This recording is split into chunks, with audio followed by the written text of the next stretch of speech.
Welcome to Chillin' 101. We hope this video helps. In this video, I will explain how to play Gears of War split screen. Playing with a friend on the same couch is a fantastic way to experience the intense action.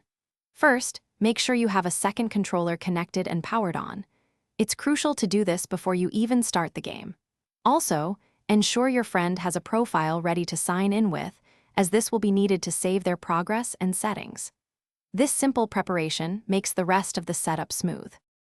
Once your controllers are ready, go ahead and launch your chosen Gears of War title.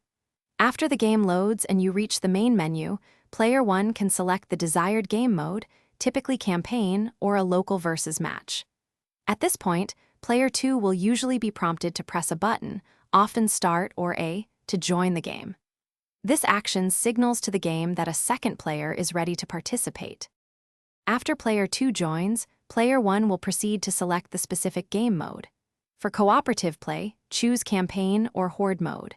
If you prefer competitive local play, select Versus and then Local Match. Player 2 will then be asked to sign in with their own profile. This step is essential for tracking individual progress and achievements. Once both players are signed in, you are almost ready to dive into the action. With both players signed in and the game mode selected, you can finalize any character or difficulty settings.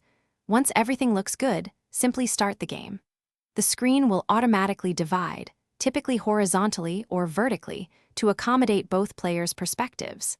Now you and your friend can enjoy the thrilling world of Gears of War together, whether you're fighting low-cost hordes or battling each other in a local match.